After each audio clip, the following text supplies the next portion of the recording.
Cette chronique est une présentation d'Uniprix, Pharmacie Thibault d'Amour et Roi.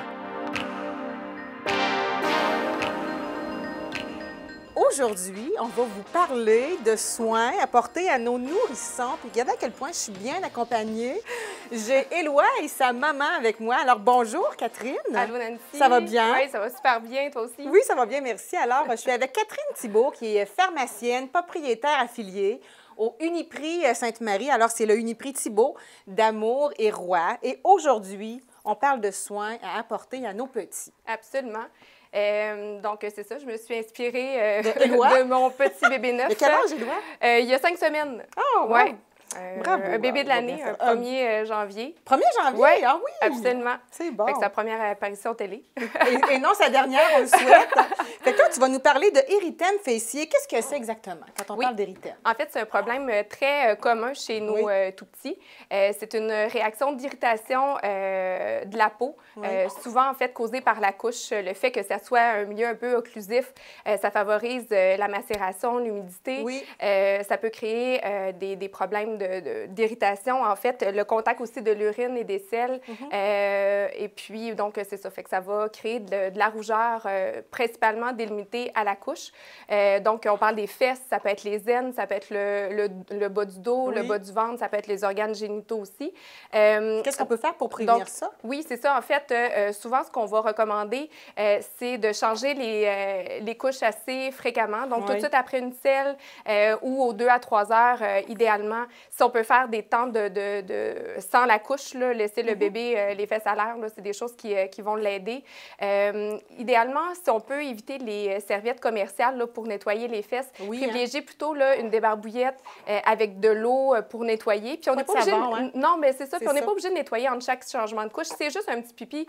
On laisse aller, on nettoie sommairement. Puis... Des fois, c'est pas pour mal faire, là, mais on nettoie, on est un petit peu aseptisé. Hein? C'est ça, exactement. Puis on peut aussi appliquer un produit à base d'oxyde de zinc, en fait, après chaque changement de couche. Ça va avoir un effet protecteur, un effet barrière pour protéger les petites fesses là, de tous ces irritants-là. Une autre chose aussi qui peut arriver chez les enfants de cet âge-là, c'est l'arrivée des premières dents. Oui, absolument. À quel âge ça arrive, ça, la première dent? Les premières dents, ben, ce sont environ, là, c'est à peu près aux alentours de 6 mois. Il y a certains bébés qui peuvent avoir ça un petit peu avant, un petit peu après. C'est ça, exactement. Souvent, les symptômes que le bébé va avoir, bon, il va avoir les joues très rouges, les gencives rouges, les gencives qui sont enflées, il va saliver beaucoup, il va être irritable, il va pleurer. C'est une fausse croyance, les fesses aussi, des fois, qui viennent rouges. Oui, absolument. Bien, souvent, l'érythème fessier va être associé à la poussée dentaire. Oui, c'est ça, exactement. Donc, le bébé est très inconfortable. Donc, c'est ça. Il existe des... Qu'est-ce qu'on peut faire pour l'aider quand il est pas bien? C'est ça. Dans le fond, bien, le mieux, c'est de mettre en place là, les mesures non pharmacologiques. Donc, on peut offrir un anneau de dentition qu'on va avoir mis au froid. Il peut mâchouiller ça, ça le soulage, ça lui fait vraiment du bien. Oui, c'est ça. Exactement. Sinon, on peut masser doucement là, les gencives avec soit un doigt propre ou une débarbouillette humide froide. Là, ça peut les aider. Puis là, moi, mon père, dans le temps, il avait tendance à dire à prendre la suce, là, puis à la tremper dans le sirop d'érable. C'est ça. Qu'est-ce que t'en penses de ça, toi? Ça, c'est vraiment pas une bonne chose. Pas plus que la tremper dans le miel, évidemment, là, parce qu'il y a des risques de botulisme avec ça. Exactement. C'est ça. Fait qu'on évite ça. Donc, ça, c'est les mesures non pharmacologiques, mais dans certains cas, on peut donner des analgésiques aussi qui vont aider. On parle de Tylenol ou d'Advil. L'Advil est intéressant parce qu'il y a un effet anti-inflammatoire, donc pour travailler au niveau de la gencive là, qui est un peu enflée. Par contre, à noter qu'on ne peut pas... Pardon? C'est ça en onguent? Non, c'est en liquide. C'est un liquide qu'on va donner au bébé. L'Advil, par contre, on ne peut pas administrer ça chez les enfants en bas de 6 mois. Le Tylenol peut être donné, par contre, là, fait que ça, il n'y a pas de problème. Parfait. Il existe aussi des produits homéopathiques, là, comme le produit Camellia ici. Tu en penses quoi, toi, de ça? Bien, en fait, il n'y a pas d'études qui supportent l'utilisation de ce genre de produit-là. Honnêtement, ça fait pas, c'est pas dangereux de l'utiliser. Puis, si on parle à certains parents qui ont eu à l'utiliser, il y a pour certains parents que ça a donné des bons résultats, d'autres que ça n'a rien fait du tout. Donc, on peut toujours le tenter, mais c'est sûr qu'on n'a pas de preuves scientifiques à l'appui de ce genre de produit-là. On peut toujours bien l'essayer, ça coûte pas. Non, puis c'est ça, puis c'est sécuritaire, c'est ça qui est intéressant aussi. Et les fameuses coliques? Les Oui, fameuses coliques, les coliques, qui c'est arrivent ça.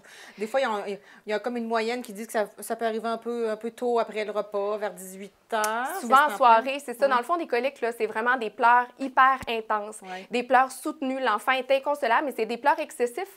Puis, ça ne se justifie pas par aucun problème de santé ou quoi que ce soit. Ça arrive souvent en soirée. Des fois, on parle de pleurs qui durent plus que 3 heures de temps, puis il n'y a rien à faire pour le consoler. Donc, ça peut être éprouvant pour le bébé en soi, mais pour comme les traitement, parents aussi. Qu'est-ce qu'on peut faire? En fait, c'est ça. Malheureusement, il n'existe pas de solution miracle là, pour les coliques. On aimerait donc bien ça parce qu'on veut les soulager. On n'est tellement pas bien comme parents quand ils sont pas confortables comme ça. Mais vraiment, c'est des mesures de support. On va réconforter le bébé. C'est vraiment ça qu'on va recommander. Donc, d'aller dans une pièce... Et le papa réconforte la maman. Oui, c'est ça, exactement. Tu sais, c'est une belle équipe, là. C'est comme ça que ça fonctionne. Bon. Donc, c'est ça. On va aller dans une pièce avec une lumière tamisée. On peut le toucher, le caresser, masser son petit ventre. On peut aussi le faire bouger, le promener avec nous, le corps à corps, ça fait bien. Le garder dans un sac ventral comme un porte-bébé. Le promener en poussette, le promener en auto. Tu sais, le faire bouger, ça peut l'apaiser. Un bain aussi peut aider. Donc, c'est tous des petits trucs comme ça qui peuvent aider. Sinon, on peut recommander... Pour le mot de la fin, on recommanderait quoi comme... Oui, c'est ça. Dans certains cas, les produits comme BioGaiac, c'est des gouttes probiotiques qui ont donné certains résultats là, pour les nourrissons. Fait que ça pourrait être intéressant. Encore une fois, des produits homéopathiques qui ne coûtent rien de l'essayer, mais ce n'est pas supporté par aucune étude. Ça peut toujours être tenté. On invite les gens à aller visiter votre page Facebook, Uniprix Sainte-Marie. Oui, pour ceux qui ont besoin d'encore plus d'informations, bien allez vous rencontrer à votre comptoir, votre pharmacie qui est située sur le boulevard Vachon à Sainte-Marie. Ça va nous faire plaisir de vous rencontrer. Merci beaucoup. Bien, merci. Merci, Éloi. Tu as fait ça comme un champion. Comme un champion. Cette chronique est une présentation d'Uniprix, Pharmacie Thibault d'Amour et Roi.